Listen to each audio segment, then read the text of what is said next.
Welcome everybody to Ringside Wrestling Entertainment. This is Joel Perez here on your Saturday afternoon, and we are doing Behind the Mic, and it is episode number 21 here. We've got some huge news for you, ladies and gentlemen. Some big news. We've got Universal title plans, news on the Hardys. Again, it's like every single week we've got news on this broken Hardy gimmick, and it just keeps on folding. I mean, you can write a whole documentary by now, but we've got news on a bunch of stuff here on Behind the Mic here today, your weekly episodic news show right here on the Ringside Wrestling YouTube channel. Make sure to go check out all the other content on the Ringside Wrestling YouTube channel. Monday Night Raw and Smackdown reviews are up for the Ringside Wrestling YouTube channel, so make sure to go check those reviews out. Monday Night Raw, a bore. Smackdown, a good show this week. And of course, this week was a little slower, not as many uploads, but last week was huge. We had a total of 8 uploads, so y'all should go check out all of those. We had Monday Night Raw and SmackDown review for last week, which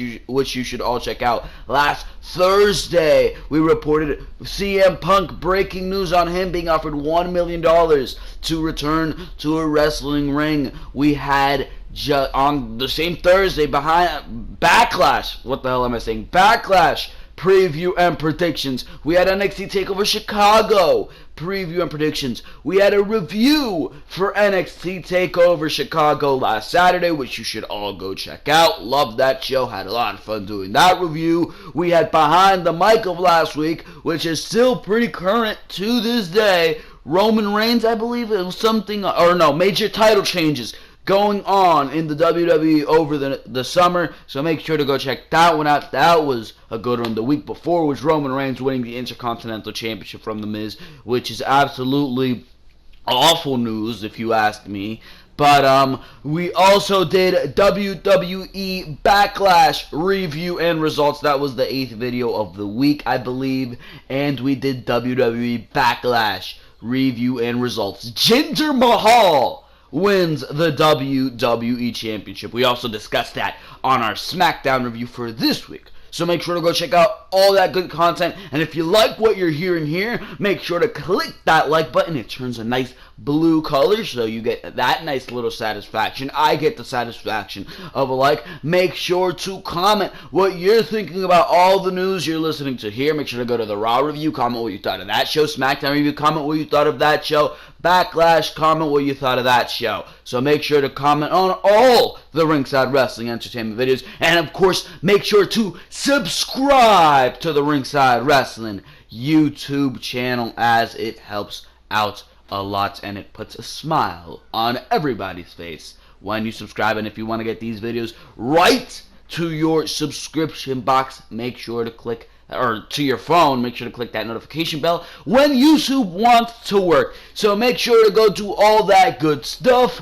But of course, we have news, and we've got a lot of it on this Saturday afternoon here, ladies and gentlemen. I've got news on the Hardys and their broken gimmick. The update, the latest update on their broken gimmick and the pursuit for that gimmick by the Hardys. We've got long-term plans for the Universal Championship revealed. What's going to be going on with the Universal Championship? We've got news on Chris Jericho saying in an interview that he won't be back in wrestling for a long time, might even retire.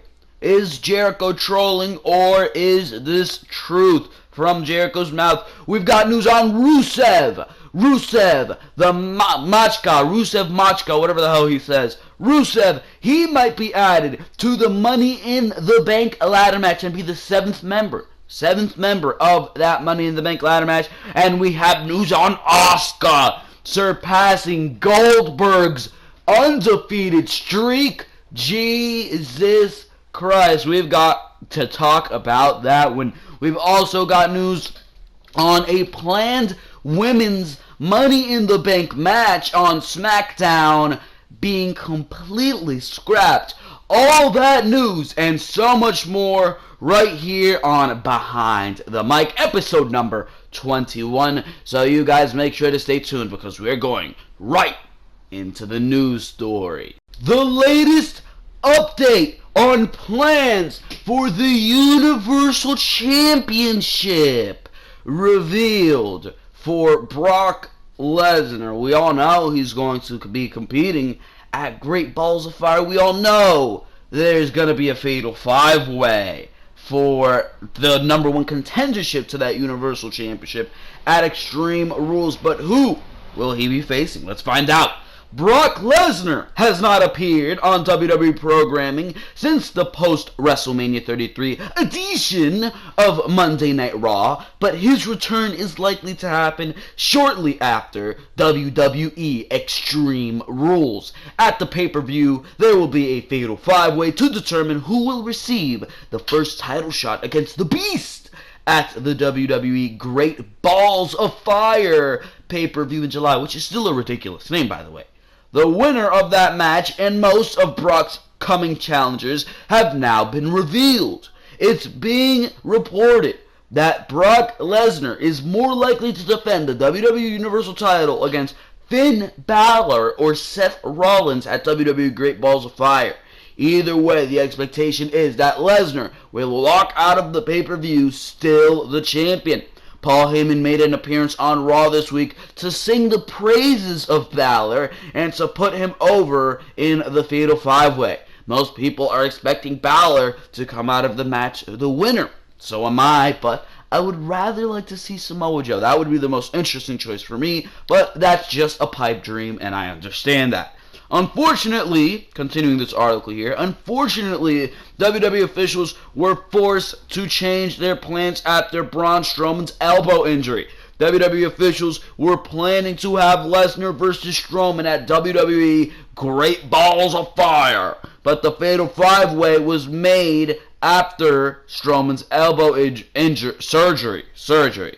However, the expectation is Strowman will recover in time for WWE SummerSlam, and the match with Brock Lesnar will come to fruition only a month removed from the original plan. So Strowman will still be facing Brock Lesnar. I heard rumors too that it was supposed to be Strowman facing Brock at both SummerSlam and Great Balls of Fire, so now it's only going to be at SummerSlam.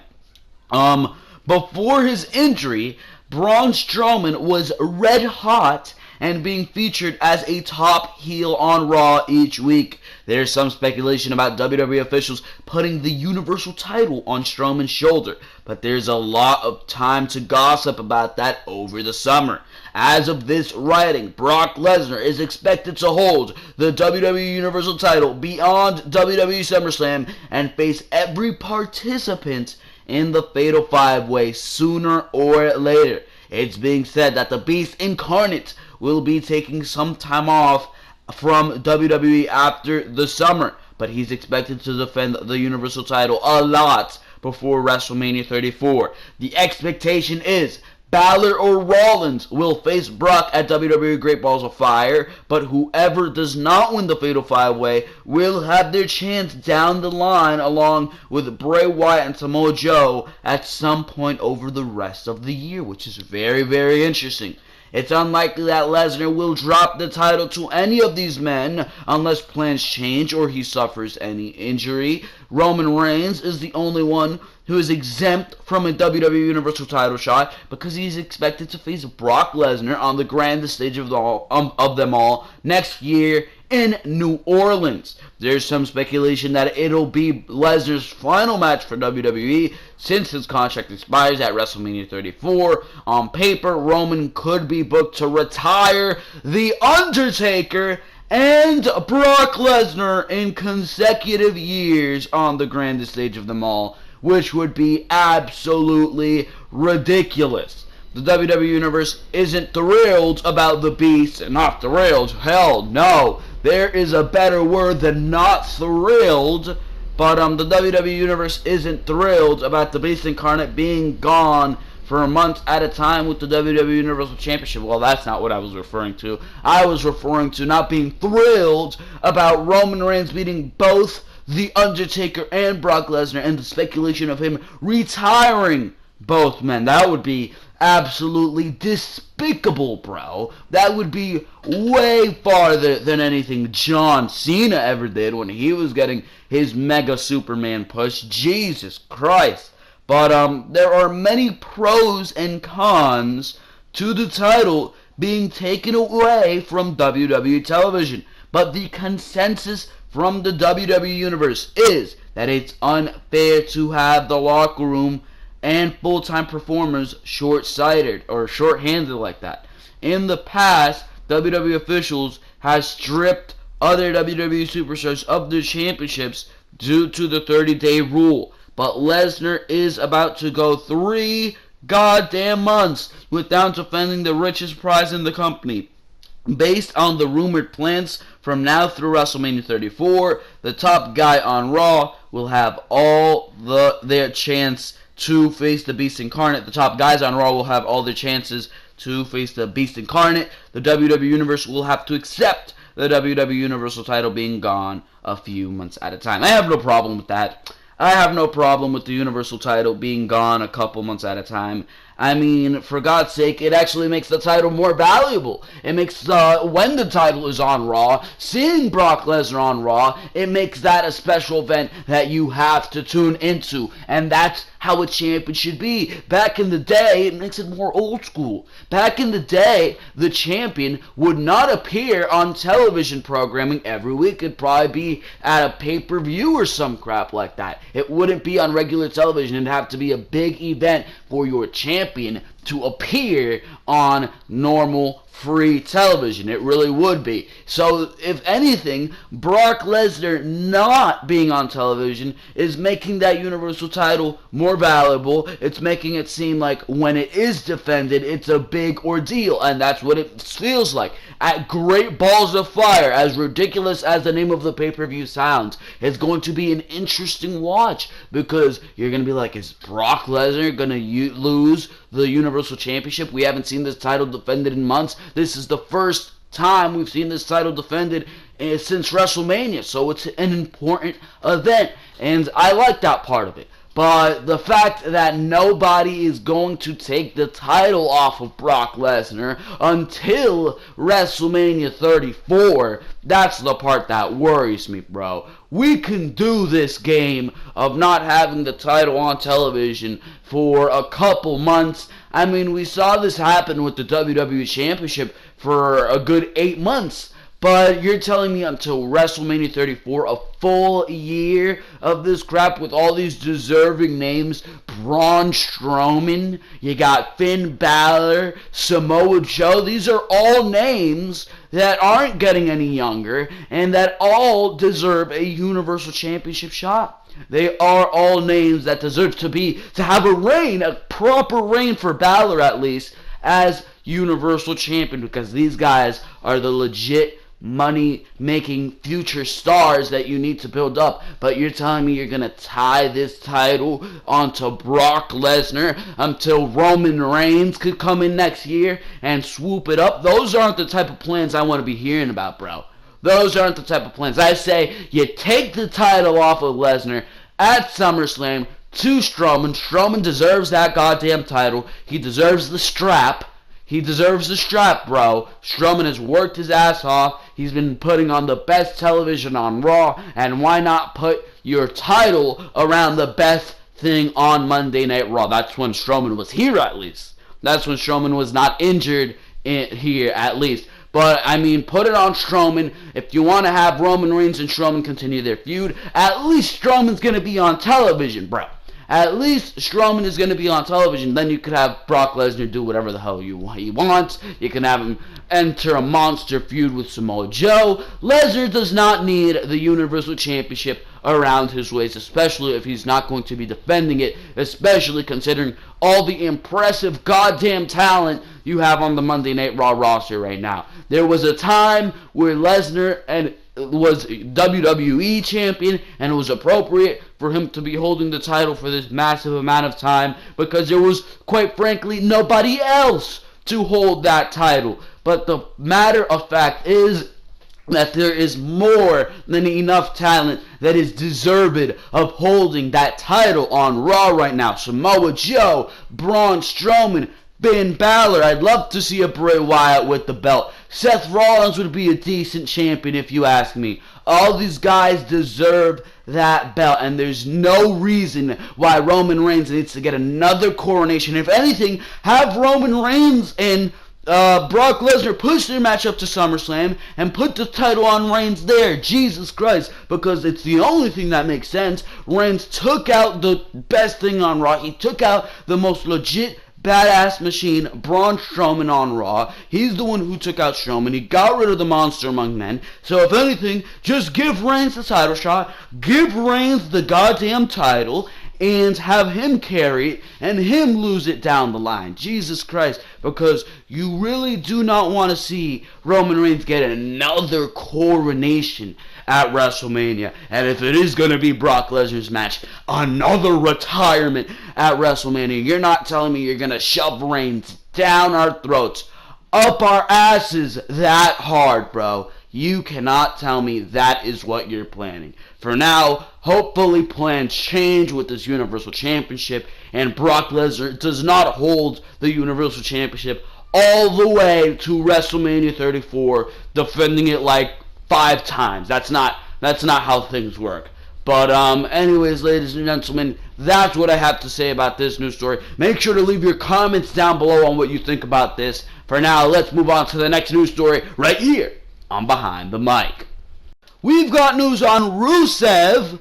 Rusev possibly entering the Money in the Bank ladder match. Whoa. I was wondering on Smackdown Live, where the hell is Rusev? Is Rusev not going to make his claim for the WWE Championship? Because Jinder Mahal and Randy Orton are having their rematch at Money in the Bank. Is he not going to at least enter the Money in the Bank ladder match? But these plans might say, or these rumors might say otherwise. Let's talk about it. Rusev has been out of action since WWE Fastlane 2017 when he was defeated by the goddamn Big Show in a singles match. He has teased his return at WWE Money in the Bank 2017, and he might get added to the Money in the Bank ladder match. However, Rusev is still not cleared from his injury, but he's getting closer and closer to becoming 100% healthy.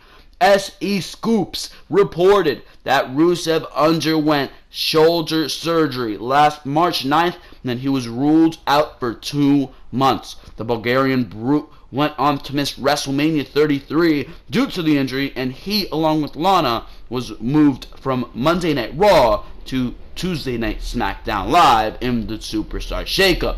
It has been more than 2 months since Rusev has had surgery to repair his shoulder injury, but he has not been cleared to return. However, Rusev has posted videos on social media threatening to not make his SmackDown Live or his debut for SmackDown Live if General Manager Shane McMahon does not grant him a WWE title match at Money in the Bank 2017. According to a report by Cage Side Seats, Rusev might not be getting what he wants, but he will get an opportunity to have a future WWE title shot that he can use anytime, anywhere in the next year. The latest WWE rumor suggests that Rusev could get added to the 2017 Money in the Bank ladder match that will bring the number of participants from 6 to 7. The report added that Rusev will surely get added to the match if he gets cleared by WWE doctors before the event. WWE Money in the Bank 2017 is set to happen on June 28th at the Scott Trade Center in St. Louis, Missouri. Shane McMahon has already announced the participants in this past Tuesday's episode of SmackDown Live.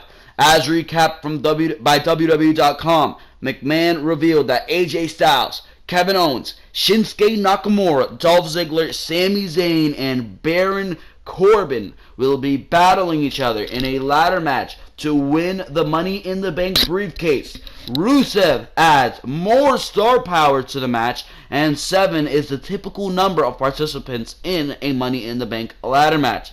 Rusev is having an up and down career in the WWE ever since making his main roster debut at the WWE Royal Rumble in 2014. He had an undefeated streak that saw him win the United States Championship and defeat former WWE World Champions like Jack Swagger, Mark Henry, Big Show, Sheamus, and John Cena. Rusev went on to face Cena at WrestleMania 31, wherein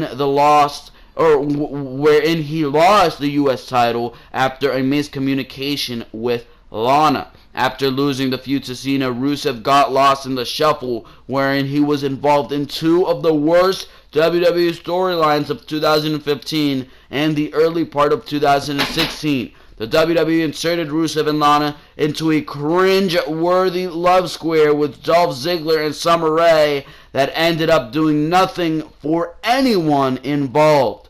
Rusev then became part of the League of Nations with Sheamus, Alberto Del Rio, and Wade Barrett, 2 of those names who aren't in the WWE anymore. You wonder why. However, the stable was formed to make Roman Reigns look strong, and it did not even work. The group ended up being disbanded, with Rusev getting a mid-card push after WrestleMania 32. Rusev ended up winning the U.S. Championship for the second time, but he was fed to Roman Reigns once again. So when he's not meat for John Cena, he's meat for Roman Reigns, despite the fact that John Cena actually went on to have a damn good United States Championship reign after WrestleMania 31, but that's besides the point.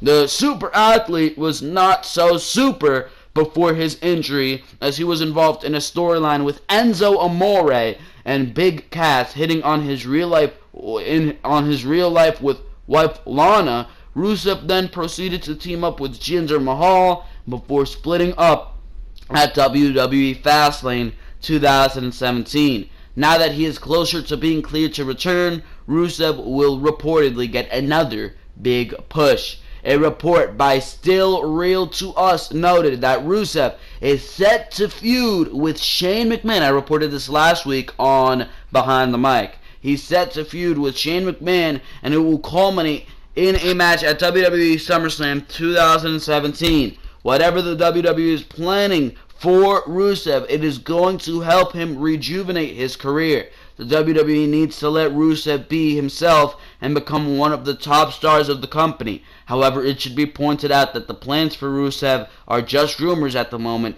that should be taken with a grain of salt. What do I think is going to happen here? It's very clear what you need to do with Rusev. There's no way that you're going to put Rusev straight into a WWE Championship match, especially when the WWE Championship match card is already filled up with Jinder Mahal and Randy Orton, so there's just no way that's going to happen. And it would make no sense either, so I understand it, because Rusev literally has no momentum. Last time we saw him, he lost a terrible match with the goddamn Big Show. Are you kidding me, bro? He has no credibility whatsoever. You need to build this guy up. He has more credibility than Jinder Mahal when he started, because we know what Rusev can do. We know that Rusev is great in the ring. We know that Rusev is great on the mic. So yes, he has more credibility than Jinder Mahal, and it's going to be easy to build Rusev up. It's easy to have him be in a major storyline going into WWE SummerSlam.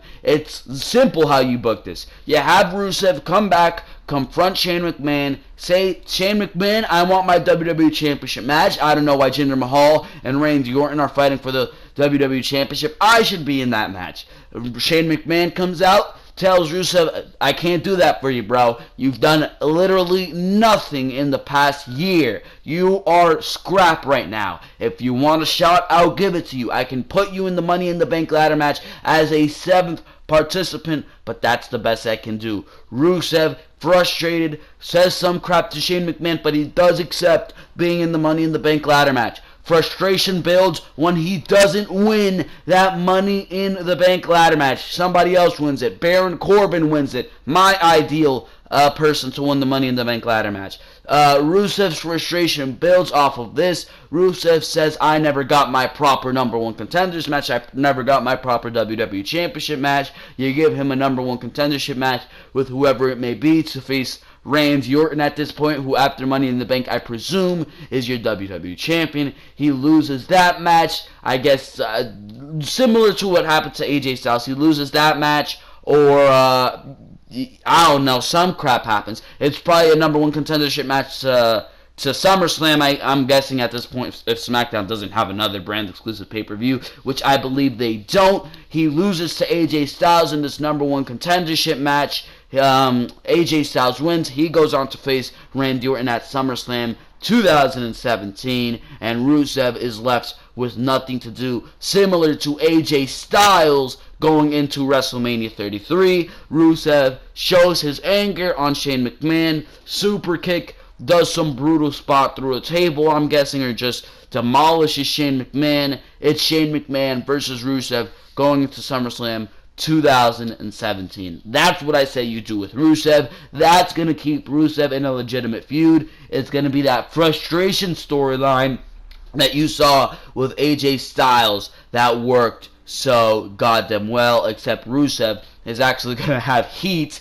because everybody was just cheering for AJ Styles. Rusev's actually going to have heat. He's going to build up that I Hate America storyline, and I mean, it's going to be a different dynamic because it's literally going to be David versus Goliath here, where AJ Styles is more wrestling versus fighting approach with Shane McMahon. So it's going to be interesting to see what they do with Rusev, but I think putting him in a match with Shane McMahon is the best thing I could do. Leave your comments in the comment section below as what they should do with Rusev. I say put him in the Money in the Bank ladder match. Gonna make the Money in the Bank ladder match much more exciting, and I would love to see the return of Rusev. They say he's supposed to be out for 2 months. It's been way past that at this point, so let's see what happens with Rusev. I cannot wait to see Rusev return to the ring on SmackDown, where he's undoubtedly going to be pushed like a star that he is.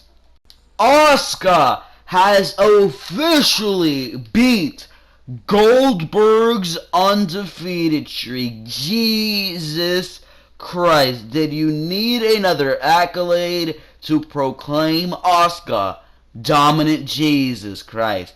This article is wondering, why is she not on SmackDown Live or Monday Night Raw yet? I mean, is that even a question? You know what's going to happen to Asuka on Monday Night Raw and SmackDown, bro. You know it. But, this article, NXT's Empress of Tomorrow, Asuka, has reached a huge milestone in her career. She's as dominant as a he. She's more dominant than Goldberg at this point. But, she's reached a huge milestone in her career in the WWE. Back on Wednesday, the undefeated superstar has improved her winning streak to 174 straight wins. With this, Asuka has managed to surpass Goldberg's legendary 173 win record from WCW, further establishing her place as the most dominant talent in NXT and the female wrestler to watch out for in the entire WWE. The Japanese wrestling superstar's accomplishment has been recognized by no other than Bill Goldberg himself, who stated that the streak is in good hands with the NXT Women's Champion. As for Asuka, she posted about her record-breaking streak in a simple post on Twitter, where she expressed her respect for the legendary Goldberg, as well as the honor of having the longest undefeated streak. Asuka attained the milestone last May 14th when she defeated Bianca Belair at an NXT live event. The victory corresponded to her 174th win since joining the WWE back in 2015. According to Cage Side Seats, since that time, Asuka has not been pinned or submitted by any of her opponents, including formidable WWE superstars such as Bayley and Nia Jax, both of them which have already left NXT to join the main roster. And Bayley was your women's champion, so she's beat a former Raw women's champion. So there you go. You need any more competition than that Asuka posted on Twitter. I respect Goldberg so much. He's amazing. I am honored to be the undefeated champion with the longest streak in WWE history. That's what Asuka posted here. She said, hashtag WWE, hashtag WWE NXT. So she talked about Goldberg. Goldberg actually tweeted something about her. Let me see if they have this tweet in the article. But this article says, the Empress of Tomorrow has made waves in the WWE since signing up with a sports entertainment firm. Already a superstar in her own right in Japan, Asuka debuted to much fanfare and anticipation from avid wrestling fans worldwide. Needless to say, the female submission expert's performance has never disappointed to date. Since taking the title from Bayley back in April last year at NXT TakeOver Dallas, the dominant women's wrestler has pretty much steamrolled through the women's roster in NXT, and she has never slowed down. Unlike other champions who boast long-running title reigns but few title matches, Asuka has been very active in the NXT ring, defending her women's championship belt multiple times against multiple formidable opponents. Just recently, Asuka retained her title in a grueling triple threat match against both Nikki Cross and Ruby Riott, where the Empress of Tomorrow ended the match by pinning both of her opponents at the same goddamn time. That's how dominant Asuka is. Asuka's feat has not escaped the attention of fans and the WWE either. While there were initial reservations about whether the WWE would officially recognize her undefeated streak, both Triple H and Stephanie McMahon tweeted congratulatory messages to the Japanese professional wrestler after her recent win. Asuka's fans have also taken to social media to address the NXT Women's Champion, with many stating that she is probably the most well-rounded female wrestler in the WWE right now, which I believe is true. She's better than Charlotte. Everybody's talking about how Charlotte is the best women's wrestler in the WWE. I say Asuka is better in the ring than Charlotte. Triple H tweeted out, unstoppable, untouchable, undefeated. Congratulations to at WWE NXT Women's Champion Asuka for an incredible milestone. Hashtag and still.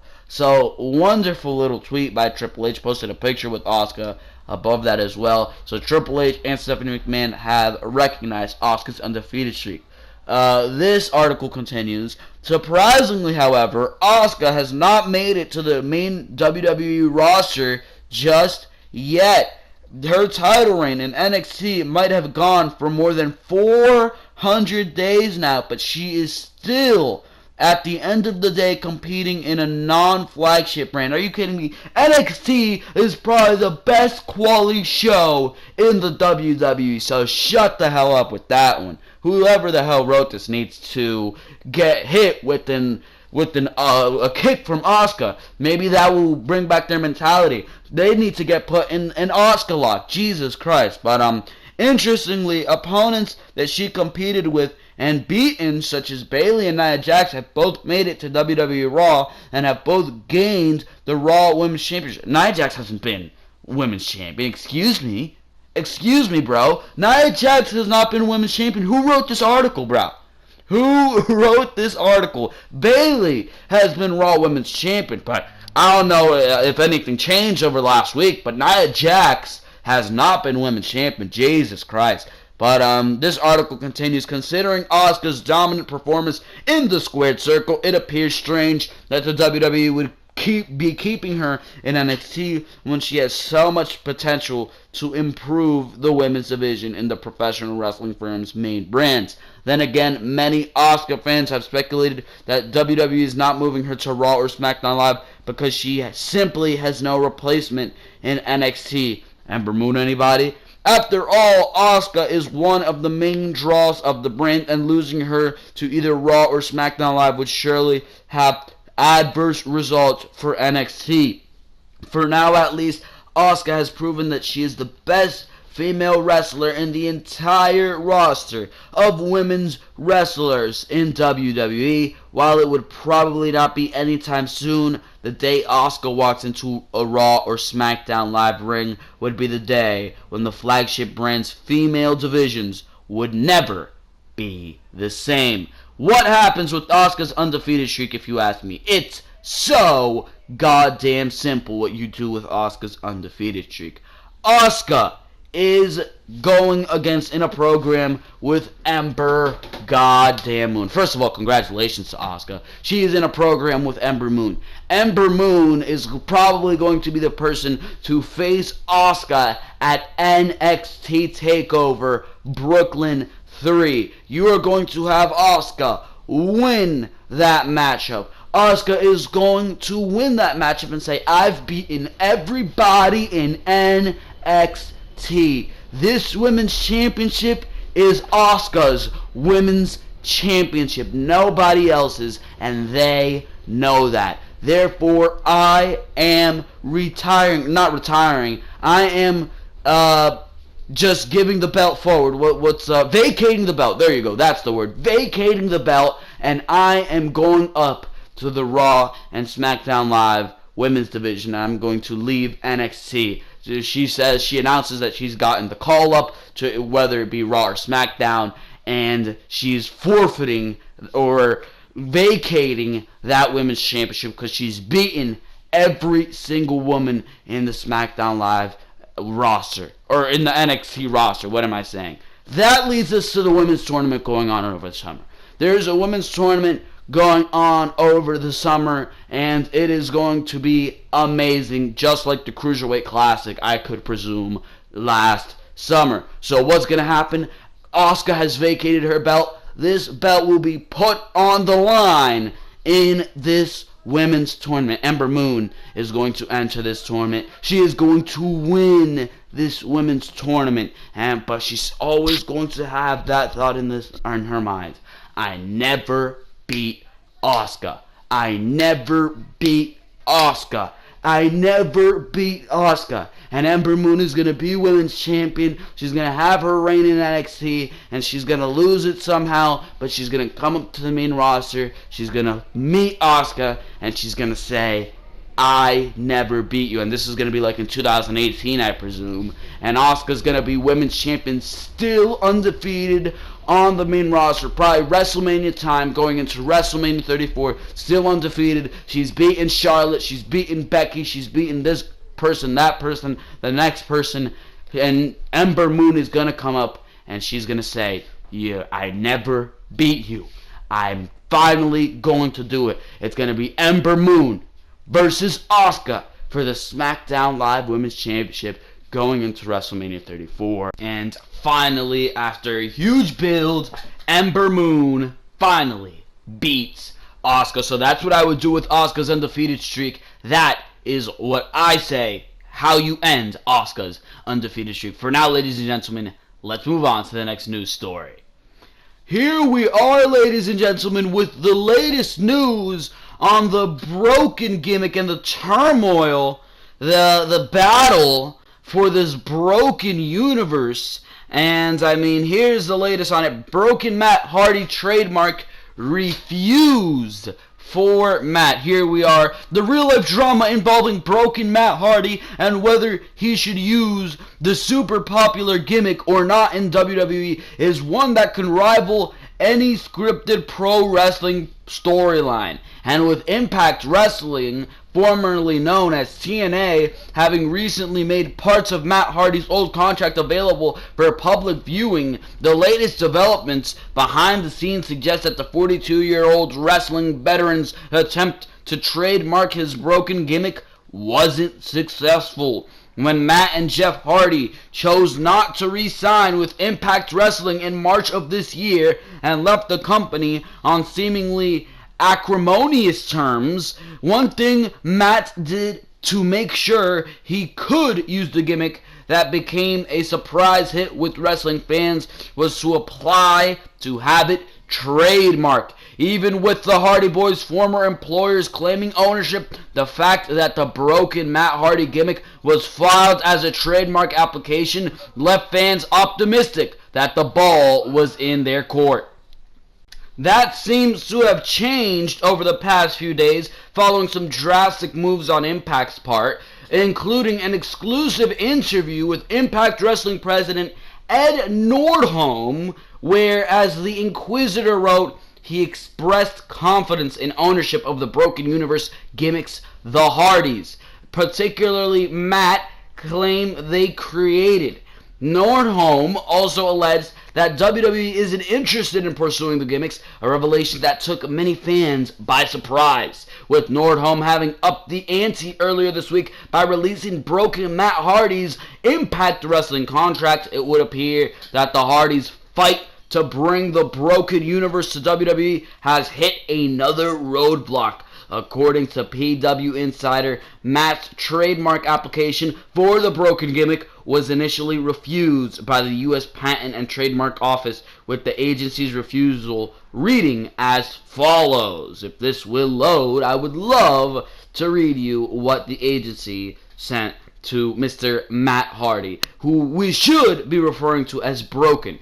Anyways, here it is. Registration is refused because the applied for trademark as used on the specimen of record identifies only the name of a particular character / personal name. It does not function as a service mark to identify and distinguish applicant services from those of others and to indicate the source of applicant services. In layman's terms, the U.S. Patent and Trademark Office seems to have refused the Broken Matt Hardy trademark application does not sufficiently establish Matt's gimmick as being distinct from other professional wrestling personas. As the refusal was released yesterday, Hardy has 6 months from Thursday, May 25th, to respond before the trademark application is officially abandoned. As WWE fans continue to witness on Monday Night Raw, there were only brief moments where Broken Matt Hardy was truly evoking the broken brilliance he showcased last year on Impact. But back when it was still known as TNA, apparently Matt had no choice, even though the WWE Universe was clearly begging to see more than just brief teases, as evidenced by their frequent delete chants and hand gestures. Forbes wrote that even if WWE chooses not to directly involve itself in the ongoing legal wrangling, and even with Matt Hardy's Impact contract stating that the company does have a right to his gimmick, it wouldn't be surprising if Matt decides to take matters into his own hands and buy the gimmick himself. That can be inferred from text messages released by Impact's Ed Nordholm, which included one where Matt said he was open to receiving an offer for the intellectual property of the Broken Brilliance gimmick. The publication also quoted the Wrestling Observer's Dave Meltzer, who opined that WWE's Observer's Dave Meltzer, or WWE's hands-off approach, doesn't necessarily mean that the company isn't interested in the Broken Matt Hardy gimmick or any other Broken Universe gimmicks. If WWE, this is from Dave Meltzer himself, if WWE had no interest in the Broken Universe, Matt would be told, you will not be doing this stuff. He's obviously referring to the hints Matt's been throwing on WWE television. But as of now, he said, she said salvos between the Hardys and Impact Wrestling continue unabated. But since the Broken Matt Hardy trademark application was only initially refused, there's still a lot of time for Matt to respond and restate his case in hopes of getting his popular gimmick trademarked once and for all. It's absolute garbage that Matt Hardy isn't using his broken gimmick. It was obviously made and mostly came up with by him, Rebby Hardy, Jeff Hardy. This gimmick was made by Matt Hardy, not by TNA. not by Impact Wrestling, especially considering the current owners of Impact Wrestling. It's like this was made by Matt Hardy back when, Billy Corgan worked in TNA. This gimmick was made by the minds of TNA and Matt Hardy, not Impact Wrestling and Anthem Sports and Ed Nordholm. They have no business whatsoever going in and taking this gimmick. It's like I was watching a video earlier today, and the person was saying, I don't want to say any names, but the person was saying, it's like if you have something and you have something great, and this third party comes in and says, that's mine now. And that is a great, great, great way to put it, because that's what Anthem Sports, when they bought TNA, that's what they came in and did. They just came in and said, that's mine now. And that's not the way it is. This was made, this was paid for, and that's where things get serious. It was paid for. The final deletion, it was paid for by the Hardys. Down to their theme music, this was all made by them, by Rebby Hardy. That's why they are so pissed off about this, because this gimmick caught on fire and it was their creation, yet they're not allowed to embrace their creation where they want to embrace it now, because this new third party comes in and takes their candy. That's not good. That's downright bullshit, if you ask me. And hopefully Matt Hardy does fight for this gimmick, a gimmick that Impact Wrestling has no business being in. And I don't know how they're even going to reap the benefits of this, but hopefully Matt Hardy does pursue this gimmick. Hopefully he does continue and file another trademark. For now, that is the latest on the broken gimmick, and let's move on to Chris Jericho. Chris Jericho reportedly not coming back to the WWE for some time. He might even be ready for retirement. This is all bullshit, but let's discuss it. WWE superstar Chris Jericho just finished his most recent run with the company by putting over Kevin Owens and then leaving with an injury angle. Now Jericho is out on the road touring with his rock band, Fozzy, and I've been listening to Jericho's podcast a lot. Great, great stuff that they're doing on with Fozzy. Judas, great song, I like it. But they are enjoying, or he is enjoying his life as a rock star. In an interview on Thursday with the Washington Post, Chris made an interesting comment about his possible WWE return. At the age of 46, Chris Jericho was still putting on matches that people half his age wish they could have pulled off. His most recent run in the WWE went almost a year longer than he originally planned for it to go, and he picked up another title along the way with the United States Championship reign before finally stepping away again. After what Chris Jericho called the most enjoyable run of his career, he said that he wouldn't be back anytime soon. As a matter of fact, Jericho said he might never be back in the WWE again at all. It'll be a long time before I go back. And if I ever do go back, if I never go back, it's fine. If I never wrestle another match, it wouldn't bother me. Those are the words of Chris Jericho. Oh shit. Oh shit. This is all bullshit. Jesus Christ. But this is an interview with the Washington Post, but fans of Chris Jericho know that he likes to toy with them. Many times in the past, Chris has said that he wasn't going to show up in the WWE, and there he was 1 week later. Jericho loves to keep people on their toes, and saying he is not going to be back for a long time might just be another one of those teases. As a matter of fact, Chris Jericho is scheduled to wrestle NXT star Hideo Itami in Japan on June 30th and July 1st. Of course, one-off matches, especially those not on television, shouldn't be considered an official WWE return. As a matter of fact, Chris told ESPN that he worked a large number of house shows in 2015 and never appeared on TV once. Didn't he appear on the 2015 Survivor Series or some pay-per-view to fight alongside Dean Ambrose and Roman Reigns? So you can't say he never appeared in 2015. That's just false. But he said, I think in 2015 I worked 60 shows for the company, but didn't do one TV show. I like the freedom that you have on live events, the camaraderie, and also that it's a place where you can learn, and a place where I can help the newer guys learn, is what Jericho said. For now, Chris Jericho is on the road with Fozzy, doing something that he loves while allowing his body to heal up from the huge feud he just finished with Kevin Owens in the WWE. At the age of 46, Jericho finds his career revitalized with the great storyline with Owens, and his body revitalized with Diamond Dallas Page's DDP Yoga, which you've heard once a lot on his podcast. DDP Yoga sounds like a good service. I don't know. Maybe I'll try that out. But at the age of 46, it isn't easy to keep a body strong. But thanks to DDP Yoga, he put on some of the best matches of his career. Jericho told Muscle and Fitness that DDP Yoga healed his herniated disc. Quote, "I was in the worst pain in my life. I couldn't bend over. It even hurt to sneeze. After I started doing yoga, it cleared up. Then I lost 15 pounds and felt better. So why would I not continue doing that?" Continuing this article here, what does it say? Despite that, Chris Jericho is at an age where he might be thinking of winding down his WWE career. Blah, blah, blah, blah, blah. Jericho ain't winding down just yet. He's going to come back. He's going to be in another storyline with Owens. Jericho ain't winding down just yet, if you ask me.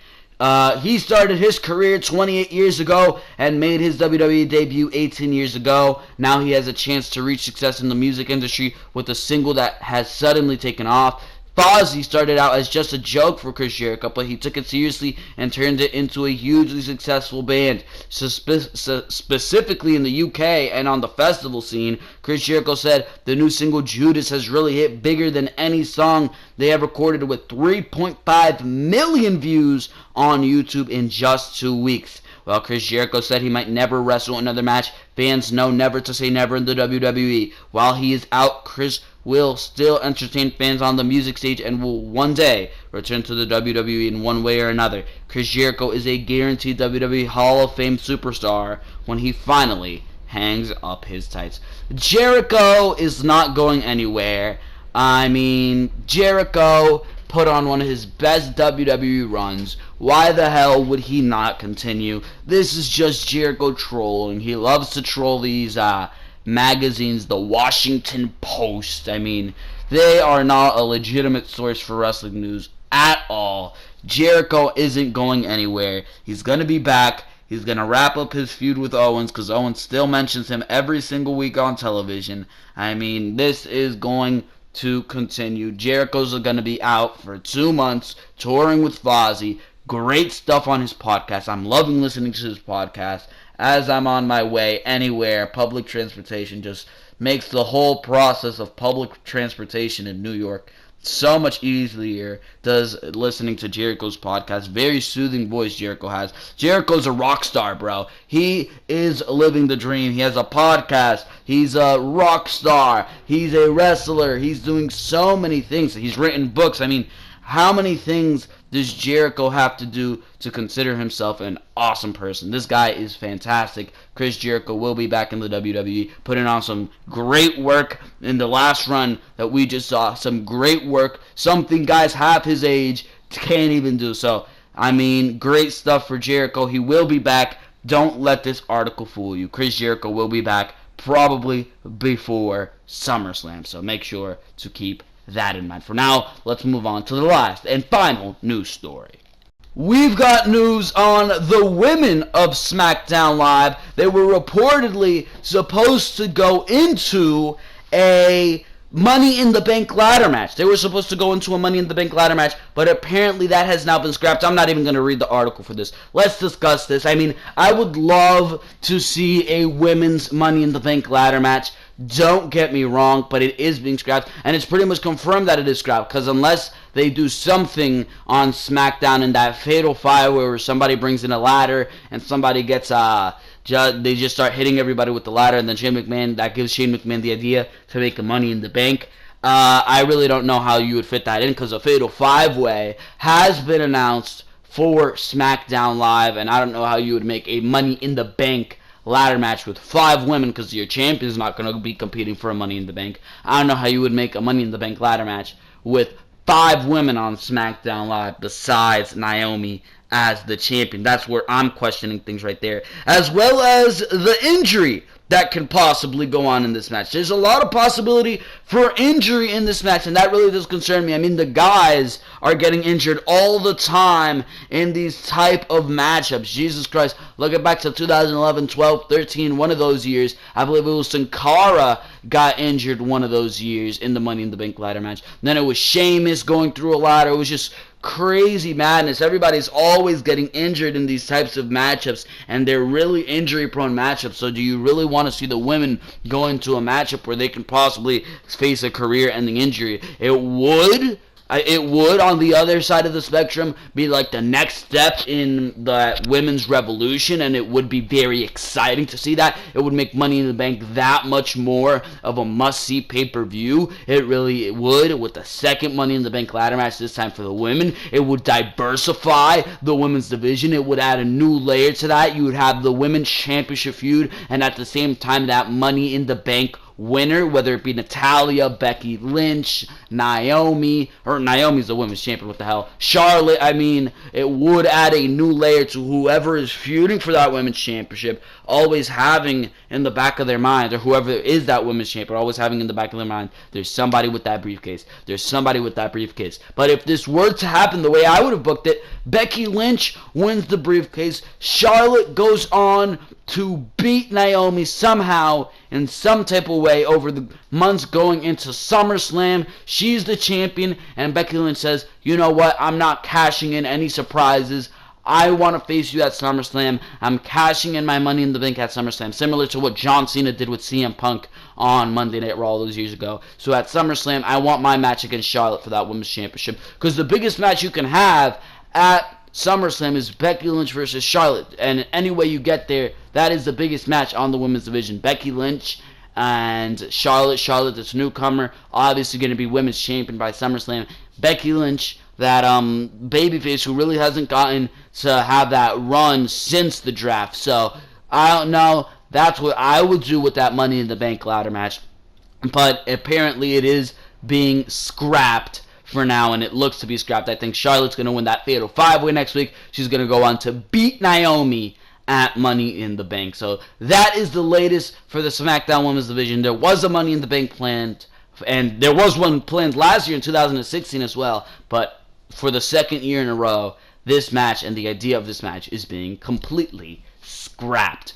But for now, ladies and gentlemen, that is going to be your episode of Behind the Mic, episode number 21. Make sure to go like all the videos on the Ringside Wrestling YouTube channel. Make sure to hit this video with the like. A nice little blue, a serene blue pops up when you hit that like button. Make sure to comment on this video. What do you think about all these news stories? Tell me what you think about Asuka's undefeated streak. Tell me what you think about this. Tell me what you think about that, because it's greatly appreciated when y'all give me feedback. Tell me what you think about me as your host of Behind the Mic. Make sure to go check out all the other content on the Ringside Wrestling YouTube channel. Raw and SmackDown reviews for this week are up. Links to those videos are in the description. Make sure to check that out, and make sure to subscribe to the Ringside Wrestling YouTube channel. Money in the Bank is coming up, so why don't you hit that subscription button with a ladder. Hit it right in the face with a ladder. And for now, ladies and gentlemen, this has been Joel Perez of Ringside Wrestling Entertainment, and this has been Behind the Mic. And for now, I am out of here. Thank you very, very much for watching this video.